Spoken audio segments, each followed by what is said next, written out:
4 in the history of Ohio State basketball. So we're excited to get the season started here. This is, preseason is talking season, but it's really about the work, the quiet, lonely work here. So we're excited to get started with that. I'll go ahead and open it for questions here. Yeah, Coach, I think everyone's wondering about Justice obviously missing all but 2 games last season. He told me that he feels like he's 110%, and that he's even better than he was the last time Buckeye fans got to see him. Where is he in his progress and coming back, and do you think he can be the player that he was before or even better?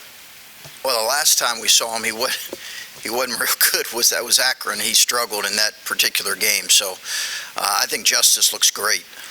He looks great, and he is healthy. I think he's a young man who's anxious. He's anxious to get out there. He's anxious to be healthy, and he really wants to stay healthy. And for a kid like him who had a whole season taken away from him, with the exception of that one game, you really want it for him. He was a really important part of our team that was a 2 seed in the NCAA tournament and had a good year, and he was going to be a really, really important part of last year's team. So he'll be a captain. We're excited about what he's going to be. In terms of the freshman class, obviously, like on paper, in terms of the rankings, it's your best class you've had at Ohio State. I'm wondering, beyond just that, now that you've had time with them, what else kind of stands out about them and makes them maybe special compared to groups past? Yeah, I think we have four freshmen that are all going to they're all going to play. They're all going to play a role in this group for sure. Bruce, Roddy, Bryce, and Felix are all capable of helping this team and playing. They'll go through some ups and downs. They'll have some challenges, but all 4 are going to play. You're going to see them a part of every game for sure, and we're excited about that. We're excited about the potential of that group for sure. Right next to Rob Aller. Chris, along those lines, how much do you have? You've been through this before. How much do you have to gear it back when you have those 4 coming in? You have to just go fundamentals. Yeah. It's been more than we've ever had to do, to be real honest with you. Maybe with the exception of our first year when we were implementing a different, coaching style, a different system. But it's been more than I've ever had to do, with this number of young guys. And it's not just that they're young guys, they're young guys that we're going to count on to play. So I think speeding up their development, we were just talking about it in film. There are things that probably we can't see right now even that are going to happen in games, and we're going to scratch our heads and say, where did that come from? Well, it's an experience. And you try to project and get ahead and see as much as you can some of the things that are going to come up, but we know there's going to be moments that are going to be head-scratching with those, with just the general inexperience that those 4 are going to have. But if we can play them through that early in the year, we're excited about what it can be. Is that what keeps you up at night at this level? You don't have a luxury of, you have these guys coming in and then just sort of biding time, right? And they've got to play and play well right away. What's that like as a coach? They do. I think, right now the focus is trying to get them ready. So I'm not thinking necessarily about, opening night as much as just getting them ready. But yeah, I've not coached a team that's probably counted on 4 freshmen as much as this group is going to. Again, there are some real positives to that. And, what can we grow into if we encounter some bumps along the way? What can we grow into? But I think there's a mixture of feelings. There's certainly some anxiety, but there's some excitement too. The uptick you've had in recruiting. Yeah. Have you guys gotten better at it? Is it proof in the pudding? Is it a couple guys in the NBA? Is it NIL? You're stacking it now.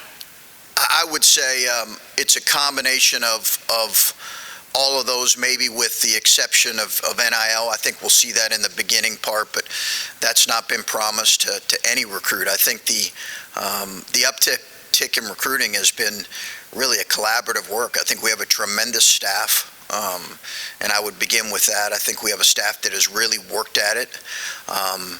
Listen, Clay, I'd be lying if I said that the NBA success of two guys being drafted, of Dwayne also being in the NBA right now, didn't play a role. It's played a major role. It was certainly a question. You're always going to get that question from recruits. Who have you as a head coach and as a staff produced in terms of draft picks or first-round draft picks? So the success of Malachi and EJ being a 3-year guy, Malachi being a one-and-done, no question plays a role. But I also don't want to minimize the tremendous effort of our staff. And you're right, it's clear that this class on campus and the one we hope to sign here in a few weeks is the best it's been. It's exciting. You talk about the freshmen, but this is just a young team all around, because you walked into a locker room with only 2 players that have ever put on a Buckeye jersey, and Suing, I guess, did, but he didn't play last season. Yeah. What is that like, and where is this team? Well, I think it's to be determined. Like I said, this is, I could sit here and talk, but this is really about the quiet, lonely work of every day and figuring that out and growing together. We certainly did some of that this summer, but we're still defining what our group's going to be like. And I think more than any team I ever had, that'll be defined and will probably be pretty fluid as the year goes on, provided we can stay healthy. And that has certainly been a question with our group. I think the evolvement of this group, how this group evolves, can be really exciting. But I think we're determining that on a day-to-day. We'll see how this group works over an extended period of time, and perhaps in a month or two I'll have a better answer. With this world of the transfer portal, and not just losing players but gaining them, do you think this is kind of the future of college basketball, walking into a new locker room every year? And how much does that change for coaching staff? Yeah, what I would tell you is most of college basketball has realized what I think sports world are starting to realize with college football. Listen, the transfer portal's been the transfer portal for years for college basketball. It just has been, there's been an uptick in the last 10 years. I talked to coaches on the road, they have 11 and 12 new players, and I talked to an SEC coach who's got 11 new players. He had 10 new players last year.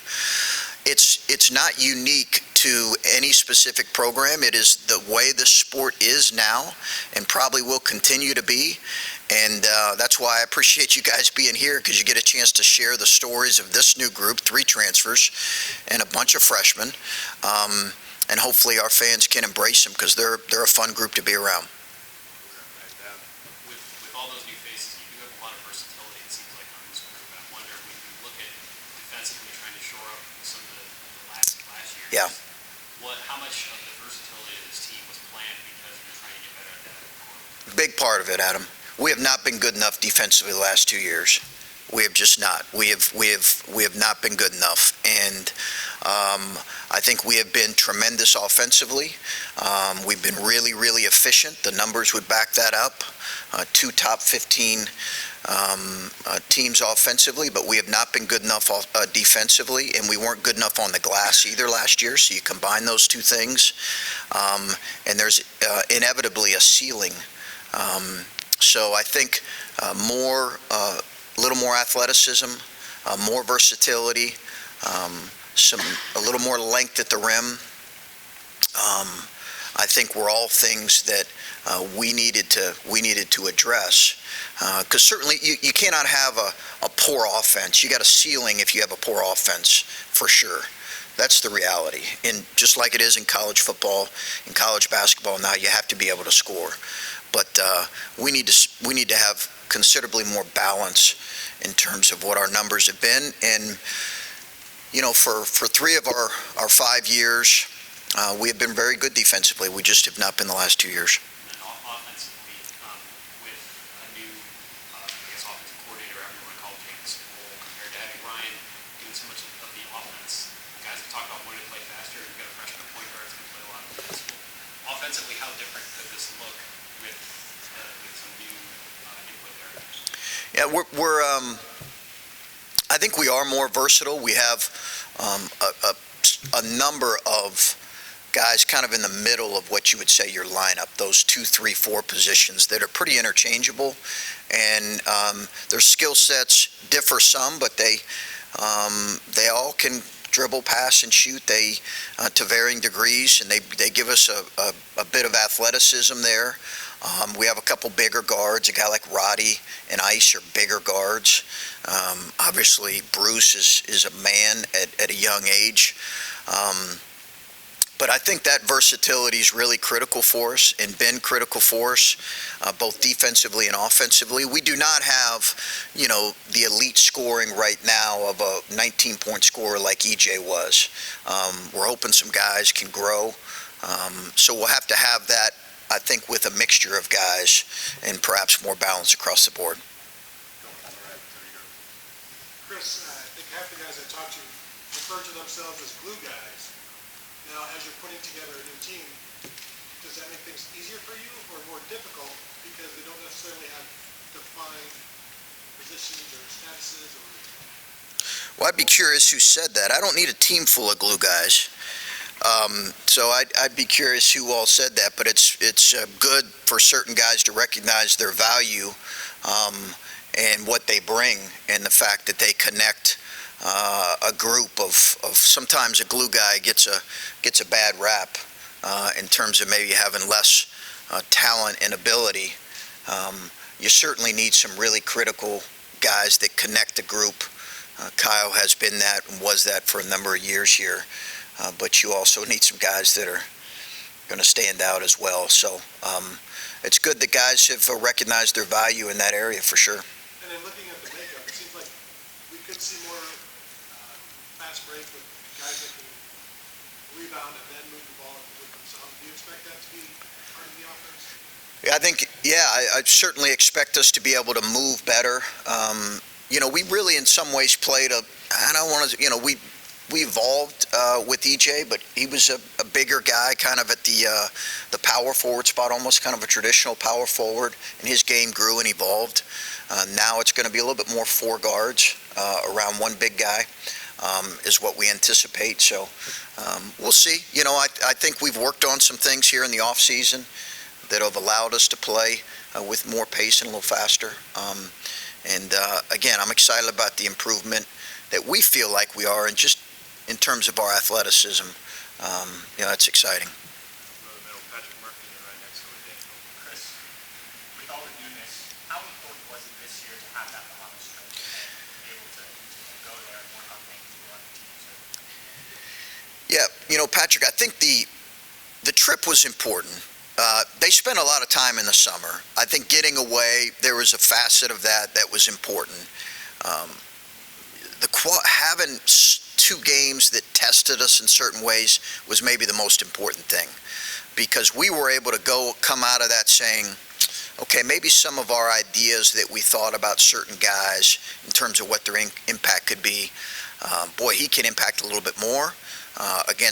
We played strong, older men over there in the competition. While it wasn't the Big Ten, the Big Ten's been the best league in terms of depth in basketball the last 4 years. So maybe it wasn't Big Ten competition, but it was a good competition. So it allowed us to come out of it with some answers. And I think for a team that understandably we have a lot of questions, it was nice to come out of it with some answers. You mentioned Justice as the impactful. Zed and Eugene, obviously, the returning guys. How have you seen their leadership skills develop? Yeah, well, I let the cat out of the bag a little bit. Players voted on captains yesterday, so I guess I've I have not told the players yet. So can we just keep it in this room right here? Okay. But yeah, Justice will be one.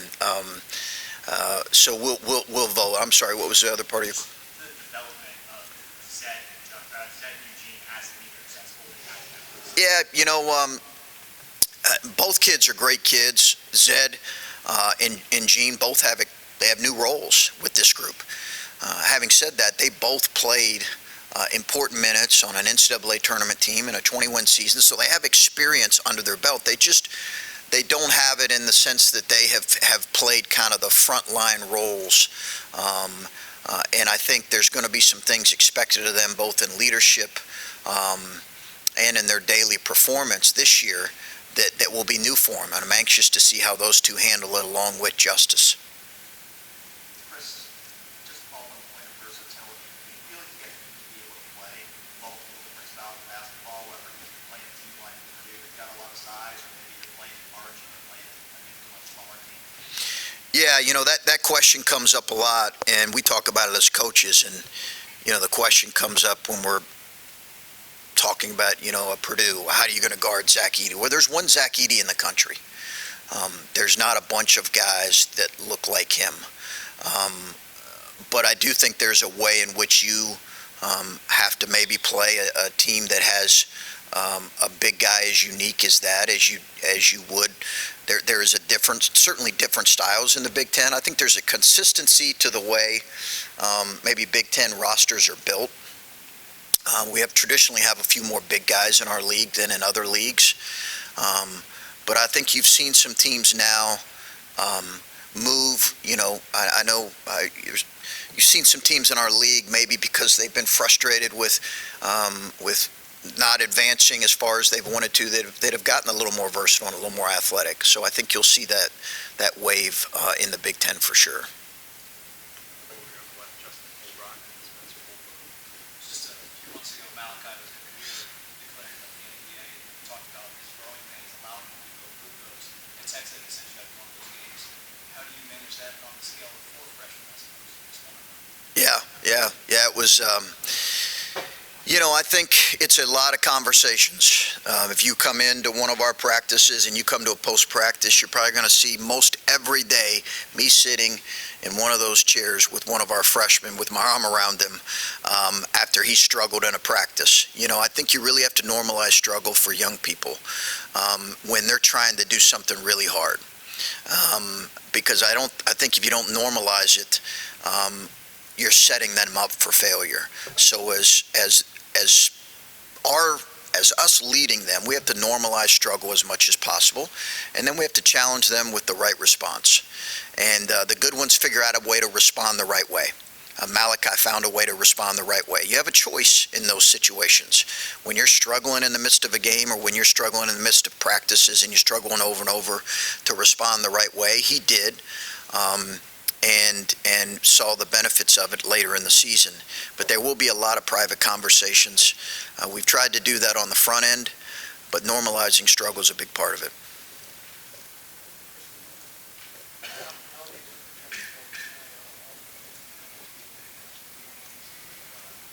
You have to have more alignment with the athletic director, whether it be you and Ryan talking to him more, whether it be you guys talking to Keenan, talking to whoever the other clients. How much more conversations do you have now compared to years ago? Because of NIL? Yeah, I think you always want to have those conversations in that alignment, but in something as fluid as NIL, there were a lot of conversations in the spring that I had with Gene and with Ryan about just sharing stories. Hey, what is happening on the front lines in your sport? Let me share what's happening on the front lines of my sport. Let's both share that with Gene so that we can have an understanding of the direction he wants us to go when it comes to that. So there's no question. Something just came up this week where I need to call him and have a conversation and kind of get his thoughts. So absolutely.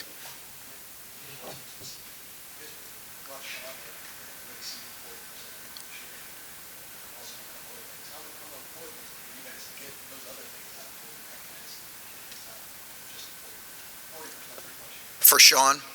Yeah, Sean's, I think sometimes you see that, you immediately kind of look at comparables maybe to guys here that have been in the past, but Sean's different. He's a different player than the guys we've had. I think he's looking to, expand part of his game, but he also understands his greatest strength is going to be the fact that he has to be guarded almost all over the floor. He does have some ball skills that I think are good. Positionally, defensively, he's good. He has to continue to grow in that area, but he's got a game that I think is maybe a little bigger, maybe than even what people think. And I think most importantly, he's been a consistent scorer in a terrific program for a couple years in a great league, and that's going to help us. Chris, you mentioned a couple of times just how, the game of college basketball has been changing since you've become a head coach. I just wanted to ask you, how has your, your coaching style, not only on the court but off the court, changed since not only you got to Ohio State, but when you started coaching college basketball? Yeah, I think you're constantly trying to improve, number one, and figure out what maybe your blind spots are and areas that you got to continue to grow in. And it's really even more important as the game changes. And our game has experienced more change in the last 5 years than any time I can remember. Some of it's been the rule changes, and some of it's just some of the challenges you have as you're learning and growing and learning how to coach young people. But I think it's one of those things where every offseason you're kind of looking at it and seeing, okay, hey, what did we do well, and what can we do better? That's a constant process for someone like myself and our staff who are trying to be lifelong learners.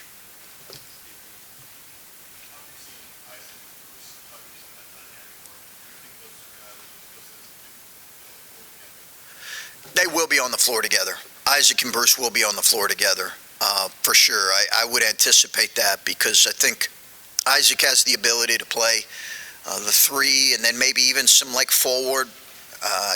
We'll have some small ball lineups this year where we have some kind of 6'5" and over positionless groups that I think Isaac will be a part of that group for sure. Both those guys will be on the floor a lot. They go at it in practice. You got two really strong guys, while Ice is bigger and longer. They're both really physical guys. I think they've enjoyed that competitiveness. But for us to be our best, Stephen, they're both going to have to play together.